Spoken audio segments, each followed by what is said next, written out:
नमस्कार, मैं हूं आपके साथ आलोक और आप देख रहे हैं कुरुक्षेत्र। रामचरितमानस पर विवादित बयान देने वाले स्वामी प्रसाद मौर्य पर लगातार किस तरीके से विरोध के सुर तेज होते जा रहे हैं। तमाम सारे हिंदू संगठन विरोध प्रदर्शन कर रहे हैं। अब आज भी देखिए किस तरीके से कई जगह पर मामला दर्ज कराया गया। उनके साथ साथ 10 और भी लोगों पर मामला दर्ज कराया गया। माना जा रहा था कि पार्टी की तरफ से भी अखिलेश यादव कोई बड़ा एक्शन ले सकते हैं, लेकिन उसके बाद किस तरीके से उनका प्रमोशन हुआ, कार्यकारिणी में उन्हें जगह मिली, इसको लेकर के बीजेपी भी कहीं ना कहीं सवाल उठा रही है और प्रतिक्रियाएं भी किस तरीके से तेज हो रही हैं। कुछ और भी सवालों के हम जवाब ले, लेकिन उससे पहले कुछ बयान अपने दर्शकों को सुनवाना चाहेंगे। तमाम हिंदू धर्म अनुयायी इन पर चढ़ावा चढ़ाते थे, अब चढ़ावा चढ़ना बंद हो जाएगा, क्योंकि इतने माला माल है कि 21 लाख रुपया हमें दे रहे हैं। मैं तो केवल ही चाहता था कि अगर ये सही मायने में साधु संत होते तो वहीं अयोध्या में बैठे बैठे श्राद्ध देते, स्वामी प्रसाद मौर्य भस्म हो जाते। 21 लाख रुपया खर्च करने की क्या जरूरत थी? जिस बात को लेकर के बात खड़ी हुई है, क्योंकि हम उसके जानकार नहीं है। हमसे कोई कहे सड़क बनाए तो हम सड़क बनवा सकते हैं, हमसे कोई डायल 100 बेहतर करना है तो हम डायल 100 बेहतर कर सकते हैं, हमसे कोई कहे कि एम्बुलेंस बेहतर करनी तो एम्बुलेंस बेहतर कर सकते हैं, नौकरी कैसे मिलेगी, रोजगार कैसे मिले वो हम कर सकते हैं। लेकिन हमारे मुख्यमंत्री तो योगी हैं, एक संस्थान से निकले जिसका एक अपना इतिहास है, एक अपना योगदान है उस संस्था का, उस स्थान का। मुझे उम्मीद है कि रामचरितमानस पर और खासकर शूद्र पर मैं सीधा मुख्यमंत्री से पूछूंगा कि भाई मुख्यमंत्री जी बताएं हमें सदन में कि शूद्र कौन कौन है। ऐसे लोग जो भगवान राम को अपमानित किया था, एक समय वो गोली चलाकर उन्हें अस्वीकार कर दिया, फिर भगवान राम के सहारे राजनीति, मतलब उस तरीके की इस आत्मा जो गहरा आघात है। आज के दिन में अधर्मी नेता जो है, ऐसे लोगों को जनता समय आने पर निश्चित रूप से जवाब देगी। तो मौर्य के बयान से जारी है महाभारत। स्वामी ने छेड़ी लड़ाई और सियासी पारा भी इस बीच हाई है। मौर्य के बयान की असल वजह क्या है, ये जानने की लगातार कोशिशें की जा रही हैं। तो सामाजिक सम्मान या 2024 का प्लान, तो रामचरितमानस चलाने वालों पर केस दर्ज हो और मौर्य पर एक और FIR।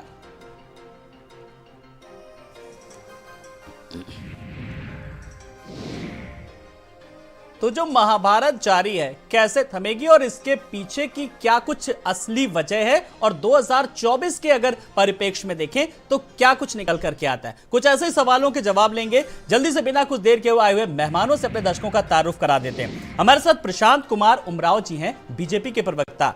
प्रशांत जी नमस्कार, बहुत बहुत आपका स्वागत है। मनीष सिंह जी हैं, समाजवादी पार्टी के प्रवक्ता। मनीष जी नमस्कार, आपका भी बहुत बहुत स्वागत है। नवेद शिको जी हैं, वरिष्ठ पत्रकार। नवेद जी नमस्कार, आपका भी बहुत बहुत स्वागत है। और राज शर्मा जी हैं, प्रवक्ता कांग्रेस। राज शर्मा जी नमस्कार, आपका भी बहुत बहुत स्वागत है। मैं सबसे पहले मनीष जी के पास आ जा रहा हूं। मनीष जी, किसी भी अगर हम सभ्य समाज की या स्वच्छ समाज की बात करें तो उसकी परिकल्पना की बात करते हैं, तर्क वितर्क आरोप प्रत्यारोप होता है सब में, लेकिन इस बयान के पीछे किस तरीके से अभी तक पार्टी का क्या रुख है, दर्शक जानना चाह रहे हैं। सबसे पहले आलोक जी, भारतीय जनता पार्टी ने जिस तरह से धार्मिक विषय पर और धर्म पर सत्ता का गठजोड़ दिखाने की कोशिश किया है और धर्म आधारित सत्ता को संचालित करने की कोशिश किया है, आज उसी का प्रतिफल है कि समाज के हर वर्ग के लोग कहीं ना कहीं भारतीय जनता पार्टी से और लोगों से सवाल पूछ रहे हैं। मैं ये बात इसलिए कहना चाहता हूं कि ढोल गंवार शूद्र पशुनारी सकल ताड़ना के अधिकारी, हमें अगर इस बात पर आपत्ति है तो हमारे जो धर्मगुरु हैं, हमारे जो शंकराचार्य हैं, वो इस पर, जैसे कि संविधान में जब कोई बदलाव करने की कोशिश की जाती है तो संविधान में बदलाव किया जाता है और समय समय पर देश के और समाज से जुड़े हुए लोगों की जो विसंगतियां होती हैं, जो उनकी जरूरतें होती हैं, जो उनकी आवश्यकताएं होती हैं, उसके आधार पर हम संविधान में संशोधन करते हैं। उसी तरह से अगर इस चौपाई को लेकर के किसी के मन में आशंका है तो उस पर हमारे धर्मगुरु, हमारे जो पूजनीय शंकराचार्य हैं, उस पर अपना बयान जारी करेंगे, आने वाले समय में व्याख्यान देंगे। और स्वामी प्रसाद मौर्य जी ने कहा है कि यह हमारा निजी बयान है, यह हमारा व्यक्तिगत बयान है। समाजवादी पार्टी समतामूलक समाज की स्थापना की बात करती है, सभी धर्म, सभी वर्ग, सभी पंथ, सभी जाति का सम्मान करती है। एक बात। दूसरी जो महत्वपूर्ण बात है, भारतीय जनता पार्टी आजकल बहुत प्रवचन दे रही है और भारतीय जनता पार्टी के लोग लंबे लंबे बयान दे रहे हैं। ठीक है। पिछले कार्यकाल में आलोक जी, बहुत गंभीर बात मैं कह रहा हूं। पिछले कार्यकाल में भारतीय जनता पार्टी के एक उप मुख्यमंत्री थे दिनेश शर्मा जी, उन्होंने मां सीता को, जो भारत की प्रत्येक नारी उनको अपना आदर्श मानती है, उनको बेबी टेस्ट पता नहीं क्या टेस्ट उन्होंने ट्यूब कहा बेबी, था, टेस्ट टेस्ट ठीक ट्यूब है, बेबी ठीक। कहा था। जी, सर। और दूसरा, हाँ, हाँ। अभी बयान सुन रहा था मैं, हाँ। ये निषाद जी का जो अच्छा, बयान दे रहे थे, ठीक है। जो कैबिनेट योगी सरकार में कैबिनेट मिनिस्टर हैं, उन्होंने क्या कहा कि राजा दशरथ के पुत्री श्री राम दी गई जी। है। तो जो भारतीय जनता पार्टी की धर्म आधारित सत्ता का जो राजनीति अच्छा। करने का तरीका है, इस पर समाजवादियों ने हमेशा से संदेह व्यक्त किया है, और धर्म का जितना क्षरण भारतीय जनता पार्टी ने किया ठीक है, आज तक तो किसी ने नहीं सवाल किया। यही है कि क्या धर्म की लड़ाई अब धर्म के बयानों से ही आगे बढ़ेगी? इसका तो मतलब ये हुआ। मैं एक बार प्रशांत कुमार उमराव जी के पास आ रहा हूं। प्रशांत जी, बड़ी जिम्मेदारी के साथ, अगर ये सवाल धर्म को लेकर के उठ रहा है, राष्ट्रीयता को लेकर के उठ रहा है, जाति धर्म को लेकर के उठ रहा है, तो सरकार की क्या जिम्मेदारी है और अभी तक क्या कुछ कदम उठाए, जरा जानना चाहे रही है देश की जनता आपसे। देखिए आलोक जी, संविधान का अनुच्छेद 25 सभी को अपना धर्म, अपने जो बिलीफ्स हैं उनको मानने की आजादी देता है। जी जी। आपको क्या मानना है क्या नहीं मानना है आपके बुद्धि विवेक पर निर्भर करता है, कोई आपको बाध्य नहीं कर सकता है। और केवल किसी धर्म की भावनाओं को आहत करने के लिए, किस समूह को आहत करने के लिए इस तरह की बातें करना, उनके धर्म ग्रंथों के बारे में गलत बोलना, बिल्कुल ये गैर कानूनी कृत्य है। और जिन लोगों ने इस तरह का दुष्कृत्य किया है उन लोगों पर 10 लोगों पर FIR की गई है, 5 लोग अभी तक गिरफ्तार हो गए हैं। और समाजवादी पार्टी जो अभी तक कुछ समय तक पहले तक ब्राह्मणों को जोड़ने की बात कर रही थी, मंदिर मंदिर जा रहे थे, आज वो लगातार हिंदू धर्म की मान्यताओं को आहत करने काम कर रहे हैं। अखिलेश यादव ने स्वयं इस विषय में उनका समर्थन किया, श्यामा प्रसाद मौर्य का। जो लाइनों की बात की जा रही है वो किस संदर्भ में की गई है, वो तो समुद्र से कहलवाई गई है। वो विषय 400-500 साल पहले कोई पुस्तक लिखी गई थी। आपको मानना है मानिए, आप नहीं मानना है नहीं मानिए, उसकी संविधान से तुलना नहीं की जा सकती। संविधान चूंकि सभी पर लागू होता है। रामचरितमानस पे किसी को बाध्य नहीं कि आप रामचरितमानस पढ़िए या अपने घर में रखिए, आपकी इच्छा है मानिए, आपकी नहीं इच्छा है नहीं मानिए, सबको अपने अपने धर्म की मानने की स्वतंत्रता। लेकिन जो लोग इस रामचरितमानस पे जिसकी आस्था है, राम पे जिसकी आस्था है, आपको उनकी भावना आहत करने का अधिकार नहीं है, क्योंकि हिंदू सही सुना है, पता है कि हिंदू आपका गला के नहीं। अच्छा, तो फिर ये बताइए प्रशांत जी, ये मामला ऐसे ही चलता रहेगा क्या आगे? क्योंकि पार्टी के इनके जो है रविदास मल्होत्रा जी हैं जो विधायक, उन्होंने साफ तौर पर उन्होंने भी कहा, उन्होंने भी ताड़ना शब्द को बड़े अच्छे से डिफाइन करा है, तो वो भी पार्टी समझने के लिए अब तैयार नहीं है। तो अब सरकार की तरफ से क्या कुछ कदम उठाए जाएंगे, जरा बता भी दीजिए ये भी। सरकार तो कदम उठा रही, जो भी कानून व्यवस्था को बिगाड़ने का काम करते हैं। जो एक कृत्य किया गया है IPC में 153A और 295A के अगेंस्ट है, आप लोगों की धार्मिक भावनाओं को आहत कर रहे हैं, कानूनी कार्रवाई की जा रही है, वो तो की जाएगी। मैं कोई धर्म का विशेषज्ञ नहीं, मेरा सिर्फ इतना कहना है कि आप अपना बिलीफ मानिए। आप बौद्ध धर्म को मानते हैं मानिए, तो उसमें आपकी स्वतंत्रता है। हम हिंदू धर्म को मानते हैं, जो भी हमारे से करोड़ों लोग हैं वो मानते हैं, उनको मानने दीजिए। आपको किसी पुस्तक में कोई चीज नहीं पसंद, आप मत पढ़िए ना। आपको कोई बाध्य तो नहीं किया जा रहा कि आप पढ़िए ही, आप उसको छोड़ दीजिए। चलिए, बाध्यता नहीं किसी को, लेकिन फिलहाल यहाँ पर जो तुष्टीकरण की राजनीति जो की जा रही है, दो राजनीतिकरण जो किया जा रहा है, सवाल इस पर कहीं ना कहीं खड़े हो रहे हैं। मैं एक बार राज शर्मा जी, आपका एक बार स्वागत करना चाह रहा हूं। आपकी इस मुद्दे पर क्या कुछ प्रतिक्रियाएं हैं? मैं सबसे पहले एक बात कहना चाहता हूं। हाँ। कि ये सरकार योगी जी की है, ये स्वामी प्रसाद मौर्य जी को गिरफ्तारी करने में इनको हिचकिचाहट क्यों हो रही? ये क्यों नहीं उन्हें गिरफ्तार करते हो, इस चीज का समाप्ति कर देते? ऐसा क्या इनको डर है, या ये साफ साफ बोलें कि हम इन मुद्दों को लंबा खींचना चाहते हैं, जिससे कि जो मूल मुद्दे हैं देश में और प्रदेश में, हमारे देश में, उनसे उनकी तरफ जनता का ध्यान ना जाए। आपने 5 गिरफ्तारी कर ली, बहुत टीवी में चला रहे हैं कि 5 गिरफ्तारी कर ली। आप पिछले 7-8-10 दिन में स्वामी प्रसाद मौर्य जी को गिरफ्तार क्यों नहीं करते हैं? आप दोबारा मुकदमा लिखाइए, NSA का मुकदमा लिखाइए, उन्हें अंदर कर दीजिए, सारी चीजें खत्म हो जाएंगी। अरे भाई, जो गोबर होता है, गोबर को अगर आप झाड़ू से उठाओगे तो बदबू मारेगा, इसलिए इसे बेल्चे से उठाइए। अब आपने उन्हें खुला छोड़ा है, वो हर जगह बयान दे रहे हैं। वो आप इस बात को समझिए, ये सरकार का काम है, उन्हें बंद कर दीजिए, खत्म हो जाएगा मामला।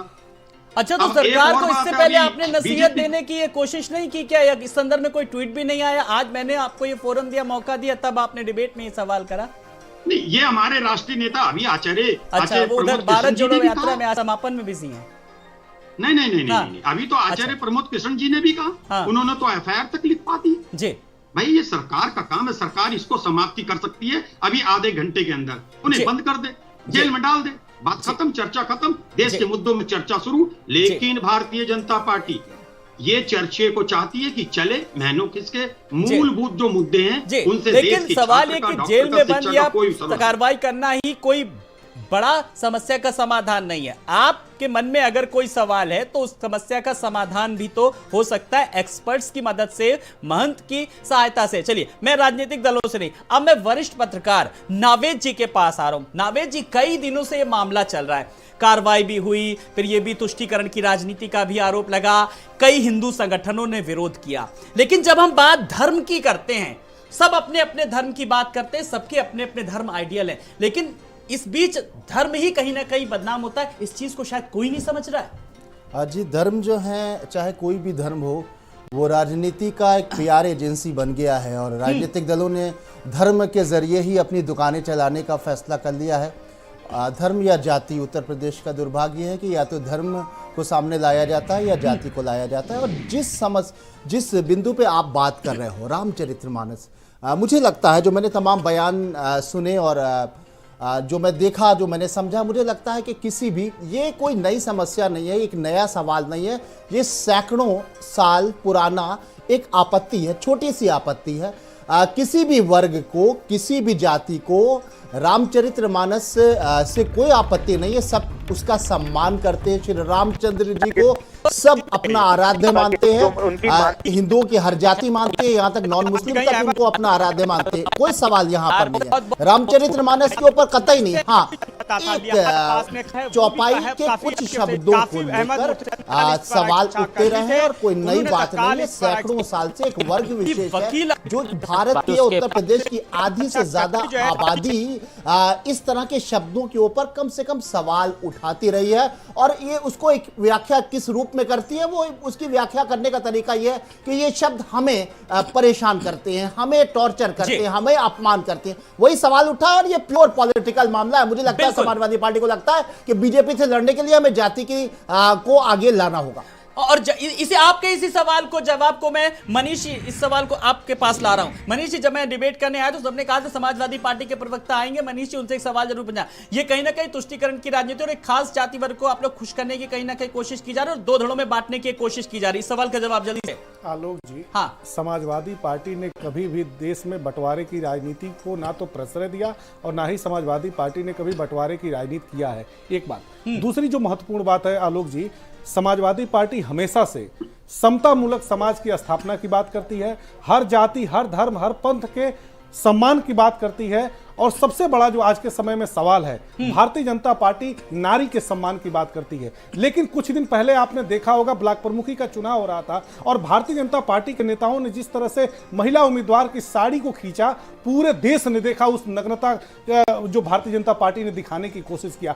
जो सबसे महत्वपूर्ण बात है, भारतीय जनता पार्टी क्यों धर्म पर राजनीति करती है? धर्म पर राजनीति करना, भारतीय जनता पार्टी धर्म को नुकसान पहुंचाती है, धर्म का क्षरण करती है। इसलिए कि आज देश के सामने जो बहुत गंभीर समस्याएं हैं, आज हम जाति जनगणना की बात कर रहे हैं, हम चाहते हैं कि हमारी गिनती हो जाए कि संख्या कितनी है। और कोई भी जाति, कोई भी हिंदुस्तान की जाति ये नहीं चाहती है कि उसकी जनगणना ना हो। हिंदुस्तान की सारी जातियां चाहती है कि जनगणना। अच्छा ठीक है, एक बहुत अहम सवाल, सारी राजनीति से परे, आपने जातीय जनगणना की बात की। आज अखिलेश यादव ने भी साफ तौर पर कहा कि वो जातीय जनगणना का मुद्दा उठाएंगे। मैं इस सवाल का जवाब किसी राजनीतिक दल से नहीं लूंगा क्योंकि सबके हित की बात है।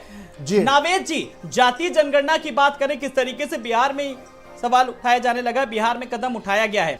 और सामाजिक न्याय समिति भी तो यही है, जिस तरीके से राजभर ने उठाया उससे तो दूरी बना ली और जातिगत जनगणना की बात हो रही। बड़ी विडंबना है ये भी कहीं ना कहीं। जरा इस चीज को मैं तथ्यों के साथ आपसे समझना चाहूंगा। राजभर जी का ये शिकवा है, शिकायत है समाजवादी पार्टी को लेकर कि सामाजिक न्याय की जो एक ये, इसके ऊपर कोई भी विधानसभा में इस बात के समर्थन के लिए राजभर जी सामने आए थे, समाजवादी पार्टी से रिक्वेस्ट और आग्रह किया था, लेकिन उनको इस बात में कोई भी समर्थन नहीं मिला।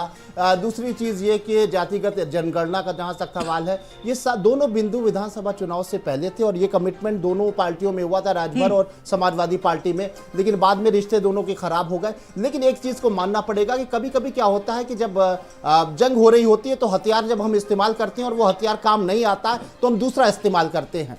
तो ये दोनों मुद्दे जो हैं ये कहीं ना कहीं राजनीतिक हवा पैदा पैदा नहीं कर पा रहे थे, इसलिए बड़ा सेंसिटिव मुद्दा समाजवादी पार्टी एक ब्रह्मास्त्र लेकर आई है। और ये कोई नई चीज नहीं है, इस बात को आगे लाया जा रहा है, क्योंकि आपको याद होगा, मैं आपको याद दिलाना चाहता हूं कि ये मुद्दा जो प्रखर हुआ है, सामने आया, ये भारत समाचार में एक एक्सक्लूसिव इंटरव्यू मौर्य जी ने खुद दिया था, और वहीं से ये पूरे देश की राजनीति में गहमा गहमी पैदा हो गई है। पहली जो उन्होंने रामचरितमानस के ऊपर सवाल उठाए, उसकी कुछ चौपाइयों और कुछ शब्दों को लेकर, वो भारत समाचार में इंटरव्यू दिया था, और उन्होंने जब ये बात रखी थी, उसके बाद ये बात आग की तरह पूरे उत्तर प्रदेश में एक राजनीतिक मुद्दा बन गई है। मुझे लगता है कि ये समाजवादी पार्टी को लग रहा है कि हमें योगी सरकार से, भारतीय जनता पार्टी से लड़ने के लिए हमें कहीं ना कहीं जाति का कार्ड खेलना पड़ेगा, और जाति का कार्ड खेलने के लिए यही मुद्दा बिहार में भी उठा। इसी तरह का जाति जनगणना का मामला इससे पहले भी उठा, लेकिन वो इतना प्रखर नहीं हो पाया। ये मामला जो सदियों पुराना है, जिसको लेकर लोगों की आस्था और कहीं ना कहीं इमोशंस जुड़े हुए हैं, इसको प्रोजेक्ट करने की कोशिश समाजवादी पार्टी कर रही। लेकिन इस बात को मानना पड़ेगा कि हिंदुत्व का ब्रांड है उत्तर प्रदेश का मुख्यमंत्री योगी आदित्यनाथ के ऊपर बड़ा विश्वास जुड़ा। और योगी आदित्यनाथ की तारीफ ये, भारतीय जनता पार्टी की तारीफ ये कि उसने बिखरी हुई जातियों को अपने में समेटा है और हिंदुत्व को मजबूत किया है, सनातनियों को एक प्लेटफॉर्म पर लाए। उनके सामने अखिलेश यादव की अगर जाति की राजनीति सामने आती है तो बड़ी कठिन चुनौती होगी, क्योंकि सामने लेकिन जातिगत समीकरण जो जिस तरीके से साधते हैं, बड़ी विडंबना है। इस बात को मैं बड़ी बेबाकी से कहना चाहूंगा कि हम बात विकास की करते हैं, 21वीं सदी में जाते भारत की करते हैं, लेकिन जब जब चुनाव आता है तब तक जातिगत समीकरण साधने की हर राजनीतिक दल कोशिश करता है। इस बात से कहने में मुझे कोई भी गुरेज नहीं है। लेकिन प्रशांत कुमार उमराव जी, एक समस्या का समाधान देखिए, आज एक डिबेट में मिल गया। मनीष जी ने सवाल उठाया और किस तरीके से नावेद जी ने जवाब दिया कि जातिगत जनगणना करा ले, सारी चीजों का जो तुष्टीकरण की और जातिगत समीकरण, सब पर कहीं ना कहीं विराम लग जाएगा। देखिए, आज डिबेट रामचरितमानस की थी, जातीय जनगणना पे मुझे कोई जानकारी नहीं है। उस पर अगर कोई विषय होगा पहले से बताएंगे जी, तो उस पर मैं अपना फिर वक्तव्य दूंगा जी। चलिए ठीक है, मैं आपके पास आऊंगा, लेकिन जातिगत जनगणना को लेकर के, क्योंकि ये इस समस्या का समाधान है, इसको लेकर के, क्योंकि मामला रामचरितमानस से जुड़ा हुआ है। ये बयान किस लिए दिया गया, बयान किस तरीके से एक खास वर्ग को लेकर के दिया गया, खुश करने के लिए, खास वर्ग को लेकर के, एक समुदाय को आप खुश करेंगे, एक को नाराज करेंगे, इसलिए अखिलेश यादव ने यह सवाल भी उठाया कि जातिगत जनगणना करा लो। मैं एक बार कांग्रेस के प्रवक्ता के पास आऊंगा, राज शर्मा जी। राज जी, आप तो राजनीति के काफी माहिर खिलाड़ी, अगर जातिगत जनगणना को लेकर के बात करें, मैं बहुत एक स्वस्थ बहस कर रहा हूं, आप कितना पक्षधर हैं? देखिए, मैं इस बात पे मानता हूं, अगर आप मेरे व्यक्तिगत विचार पूछेंगे तो जब तक देश में जाति के नाम पे चुनाव होगा, धर्म के नाम पे चुनाव होगा, ये देश कभी भी विकसित देश नहीं होगा, 21वीं सदी में नहीं आएगा और ना ही ये विश्व गुरु बन पाएगा। जब तक देश में आप अपने मानसिक बुद्धि, आप मानसिक रूप से कितने उत्तीर्ण हो चुके हैं, कितने उच्च हो चुके हैं, उस पे चुनाव होना चाहिए। जैसा कि ब्रिटेन पे चुनाव हुआ, जब ब्रिटेन पे हुआ कि कौन व्यक्ति इसको ले जा सकता, तो उन्होंने जात बिरात देश सब भूल के सुनक जी को चुना। वैसी मैं इस बात में मानता हूं कि धर्म पे नाम पे चुनाव हो, जाति के चुनाव पे नाम हो, ये देश के लिए, देश को गड्ढे में पहुंचाता है। देश की उन्नति इस चीजों से नहीं हो सकती है। और वैसे भी मैं नहीं समझता कि आज की तारीख में थोड़े से अपवाद छोड़ दो तो आज की तारीख में भारत के जो सनातन धर्म है उसमें कोई जाति फाति का वो रहा नहीं, सब एक दूसरे से कर रहे हैं, एक दूसरे की शादियां हो रही हैं,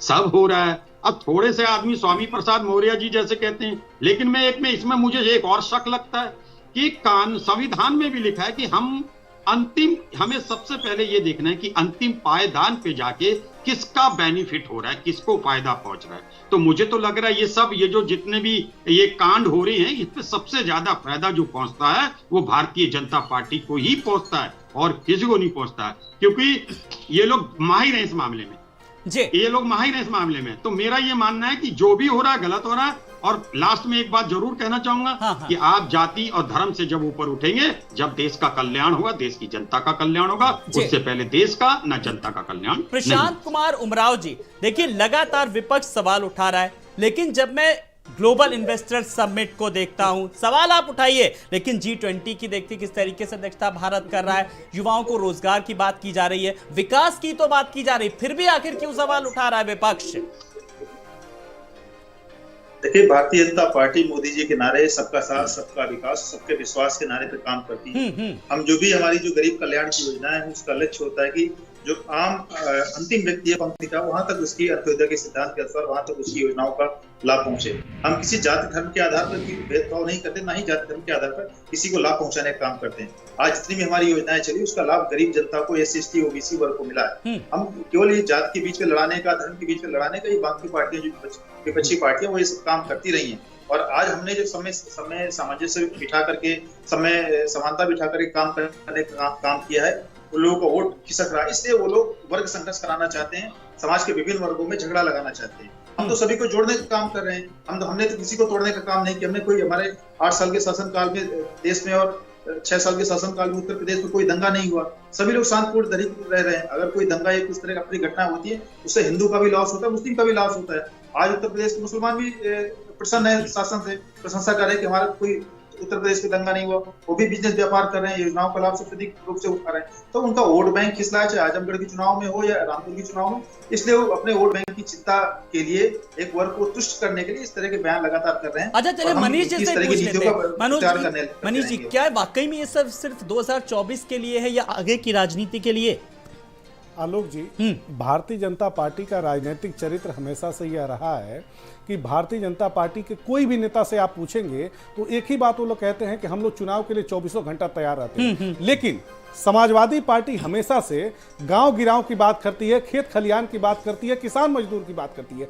उनकी समस्याओं को लेकर के सड़क तक से लेकर के सदन तक हम लोग लड़ते हैं। एक बात। दूसरी जो महत्वपूर्ण बात है, अभी उमराव जी कह रहे थे कि आज उत्तर प्रदेश में दंगा नहीं हो रहा है, देश में दंगा नहीं हो रहा है। भारतीय जनता पार्टी के जो सत्ता की चरित्र है उसको आज देश देख रहा है। आज स्थिति ये हो गई है कि अगर आपके विरोध में कोई खड़ा है, आपके विचारों के विरोध में कोई खड़ा है, तो आप उसके घर पर बुलडोजर भेज रहे हैं। इसको दंगाई नहीं कहेंगे तो क्या कहेंगे? किसी के घर को गिरा देना, किसी के मकान को गिरा देना, किसी के घर पर बुलडोजर भेज देना, किसी के घर पर नोटिस चिपका देना, ये कौन सा सत्ता का चरित्र है? दूसरी बात। तीसरी जो महत्वपूर्ण बात है आलोक जी, उमराव जी से मैं पूछना चाहता हूं कि उमराव जी इस बात का जवाब दीजिए कि उत्तर प्रदेश और देश के युवाओं से आपने कहा था कि हम सालाना 2 करोड़ नौकरी देंगे, दिया आपने? नहीं दिया। प्रभु श्री राम का चरित्र ये नहीं था। उन्होंने जो कहा वह किया। और उनका जो चरित्र था, जब उसका वर्णन करते हैं तो हमारे अंदर भी एक जीवन को इतना बेहतर बनाने के लिए परिकल्पना अंदर से पैदा होती है कि हम इतना बेहतर जीवन बनाएं कि हम भी प्रभु श्री राम की तरह से थोड़ा सा अंश अपने जीवन में ले आकर अपने माँ बाप के लिए, अपने भाइयों के लिए, अपने परिवार के लिए, अपने समाज के लिए एक आदर्श स्थापित करें। लेकिन प्रभु श्री राम जी का नाम लेने वाले लोग, जिन्होंने पूरी जिंदगी अपनी जंगल में घूमे, उन्होंने बेर खाया, उन्होंने नदियों को पार करने के लिए किस तरह का सहयोग उन्होंने लिया, और भारतीय जनता पार्टी के लोग 8-8 हजार करोड़ के चार्टर्ड प्लेन से चल करके प्रभु श्री राम का नाम ले रहे। ये ठग और ये झूठे और मक्कार लोग हैं भाजपा के लोग। ये प्रभु श्री राम का नाम लेकर के, उनके नाम पर राजनीति करके, और जिस तरह से इन्होंने देश को लूटा है, देश को आप सवाल उठा रहे प्रशांत कुमार उमराव जी, सवाल का जवाब मैं चाहूंगा कि आप भी दीजिए। सवाल जिस तरीके से उठ रहे हैं, तो धर्म की अगर बात करती है तो अब एक्शन हो रहा है, तो रिएक्शन भी तो हो रहा है धर्म को लेकर के ही। देखिए, हम लोग तो देखिए, हाँ, ये इसीलिए मैं आपसे कह रहा हूँ जी, मौका दिया लेकर चलने वाले व्यक्ति हैं।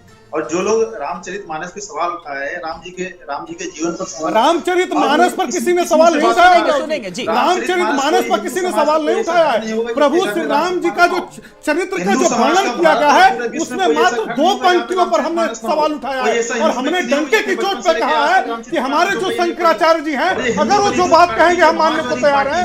हमारे जो धर्मगुरु हैं, वो जो बात कहेंगे वो मानने को तैयार है। लेकिन ये झूठे और मक्कार जो भाषाई हैं, इनके एक शब्द को हम मानने को तैयार नहीं है।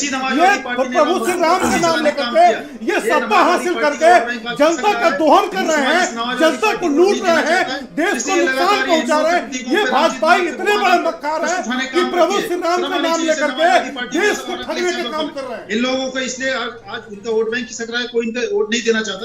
हमारा वोट बैंक खिसक रहा है तो आप मैनपुरी में 32% वोट पाते हैं और हम 64% वोट पाते हैं। इसका वोट बैंक खिसक रहा है। उमराव जी मैनपुरी में 64% वोट मिला है और आप 32% पर क्या बात कर रहे हैं?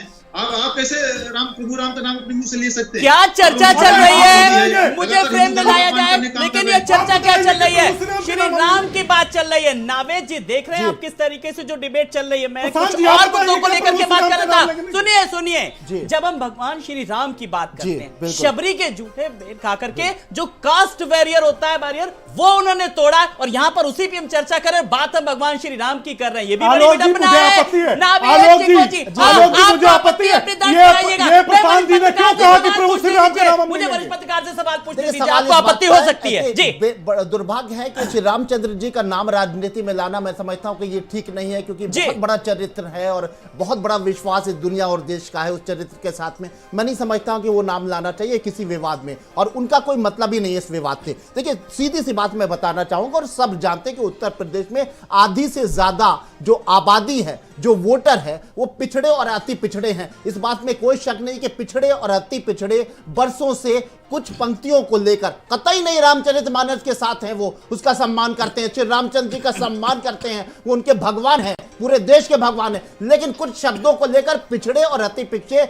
उसको आपत्तिजनक, आज की बात नहीं है, ये बहुत पुरानी बात है, मानते रहे। लेकिन जो बीजेपी का ये दौर आया, और इस बीजेपी के दौर में जो बीजेपी ने एक लंबे संघर्ष के बाद में हिंदुओं को, जातियों को एक किया, और ये सारे शिकवे शिकायत साइडलाइन कर दिए गए, दबा दिए गए। यही अंजाम हुआ कि हिंदू एक हुए, सनातनी एक हुए, जातियों का भेद खत्म हो गया और भारतीय जनता पार्टी शिखर पे पहुंच गई। मुझे लगता है कि यार भाजपा से लड़ने के लिए उसी हथियार को विपक्ष इस्तेमाल करे, वो चाह रहे वही पुराने शिकवे शिकायतें एक बार उभर के सामने आए, ताकि धर्म के सामने हम जाति की लड़ाई लड़े। लेकिन मैं फिर कह रहा हूं कि जिस तरीके से जाति की लड़ाई लड़ने के लिए पुराने जख्म कुरेदे जा रहे हैं, बड़ा मुश्किल होगा, कठिन होगा, क्योंकि इस वक्त हिंदुत्व का एक बड़ा ब्रांड उत्तर प्रदेश का मुख्यमंत्री एक बड़ा विश्वास जुड़ा हुआ है।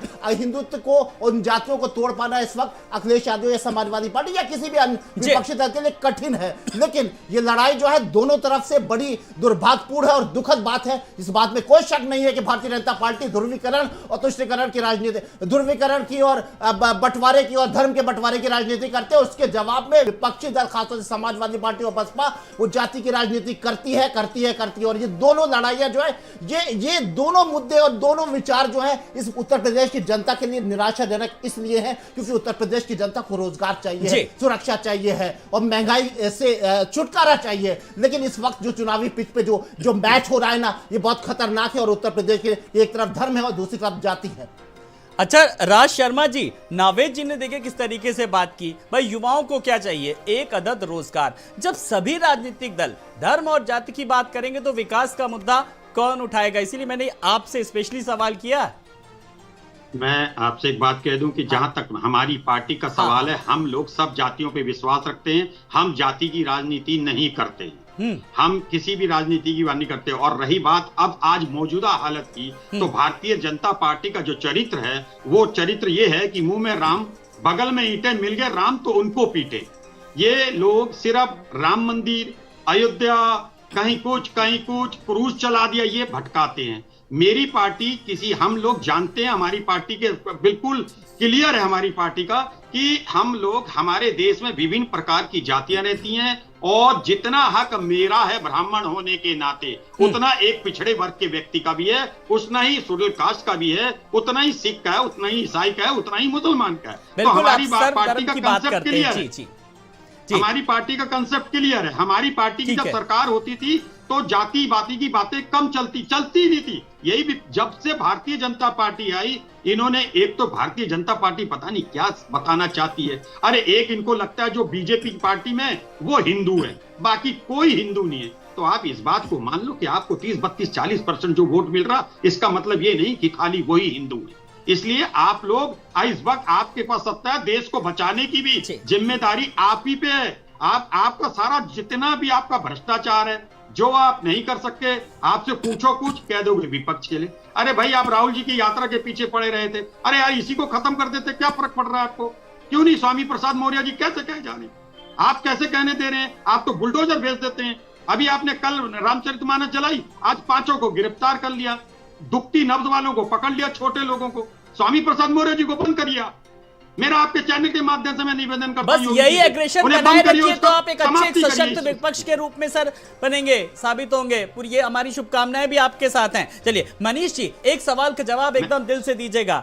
सियासत का इतिहास बताता है कि कोई भी मुद्दा होता है एक खास मकसद के तहत लाया जाता है, तो ये बयान भी किसी खास मकसद से लाया गया है क्या?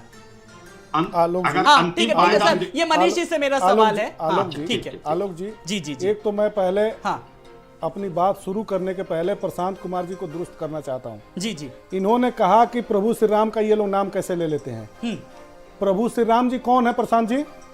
प्रभु श्री राम जी अरे आपके आप हैं। लोग लगातार श्री रामचरितमानस का पहले पाठ जो करने मैं का पूछा यही उसका है जवाब कि दीजिए। आप पहले पैनल में अरे बैठे हैं आप, पहले जवाब जो मैं दीजिए। पूछा उसका जवाब दीजिए। सर आप प्रभु उससे श्री राम जवाब आपके देंगे, हैं। मैं सवाल कर रहा हूँ ना। प्रभु श्री राम जी आपके हैं। ठीक है, प्रभु श्री राम आपके हैं। जवाब आप दीजिए। स्वामी प्रसाद मौर्य का बयान अखिलेश यादव दिलवा रहे हैं। अखिलेश यादव के इशारे पर राजकुमार मैंने भारती जो आपके पूछा उसका जवाब दीजिए।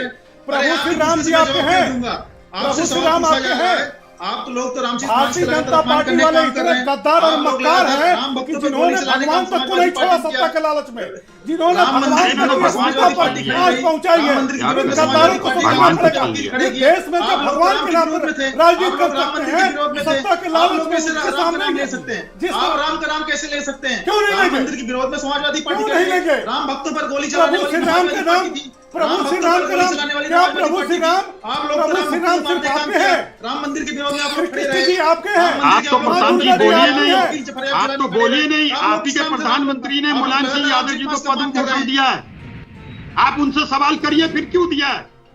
ये आवाज कहां से आई थी मुझे अभी नहीं पता। ये कौन बोला? ये आपके प्रधानमंत्री? ये कैसी मानसिकता है? ये कैसी शब्दावली है? वो देश के प्रधानमंत्री हैं। ये राजनीतिक दलों में पक्षों को समझना चाहिए। ये कब समझेंगे? ये भी तो आपकी पूछिए पार्टी के कि प्रधानमंत्री। प्रभु श्री राम सिर्फ आपके आपके पार्टी के सवाल किया, आप प्रधानमंत्री। सवाल का जवाब तो उन्होंने- दे रहे हैं। उन्होंने आप पद्म सवाल भूषण के दिया। बदले सवाल कर रहे हैं। जी, इल्जाम जी। लगाते हो। ये भी तो पूछे अगर वो ये कह देंगे कि राम सबकी आस्था का प्रतीक है तो आप क्या संतुष्ट हो जाएंगे इस सवाल के जवाब से? नहीं तो ये बात हाँ, पूछ रहा ये हूँ। बताइए। क्या राम हमारी आस्था का प्रतीक है? हमारी आस्था का रामचरितमानस नहीं को है। लेकर के हमारी सवाल आस्था किया है, निराम जो बवाल हो रहा है, FIR दर्ज हो रही है, आपने उससे सवाल ही नहीं करा और आप उल्टे सवाल के बदले सवाल दाग रहे हैं। बड़ी सवाल विडंबना है ये ये कैसे कर सकते हैं भी। बीजेपी वाले? जी, कैसे कर सकते हैं बीजेपी जी, वाले? आप प्रभु श्री सवाल राम क्या करिए। है? अगर वो यही बात कहे कि वो कैसे कह सकते हैं, लेकिन हम यहाँ पर बात करें किसकी क्या मानसिकता है, क्या दूरदर्शिता, इसी पर तो चर्चा कर रहे हैं। बाकी सच और आलोक झूठ जी, को किसी आलोक के जी, हम लोग इस फैसला तरह नहीं का कर नहीं, रहे हैं। सुन लीजिए, हाँ, हाँ।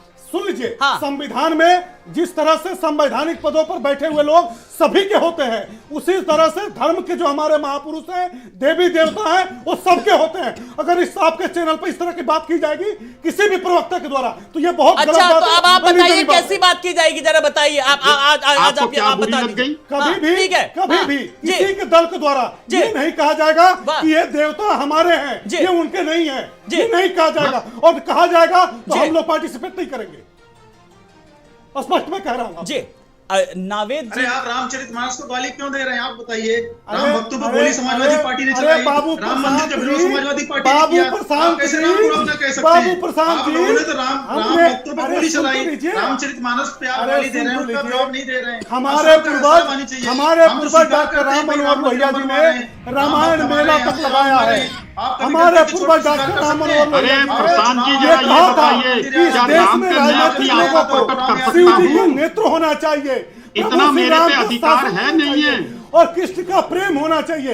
ये डॉक्टर राम मनोहर लोहिया जी ने कहा है। प्रशांत जी, प्रशांत जी, हमने कभी प्रभु श्री राम के नाम पे वोट नहीं मांगा।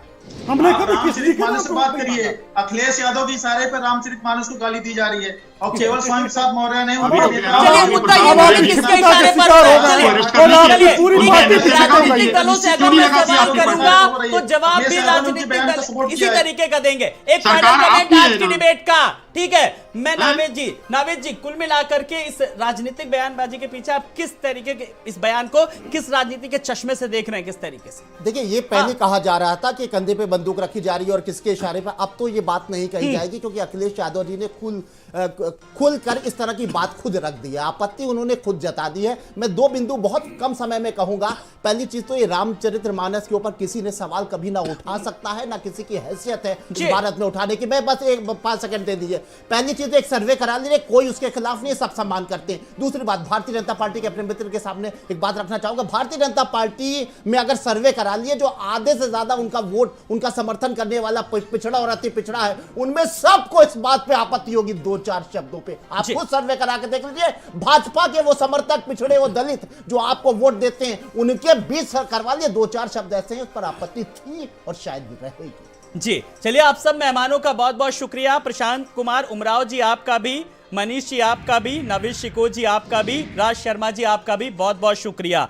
तो बात जिस तरीके से धार्मिक ग्रंथ को लेकर के हो रही है, सवाल यह है कि मानने वालों की कोई बाध्यता नहीं है। आप अगर मानते नहीं हैं, लेकिन बड़ी बात यह कि जो मानते हैं उनकी भावनाओं को हरगिज ठेस नहीं पहुंचना चाहिए। इस बात का हम सबको ध्यान रखना चाहिए। नमस्कार।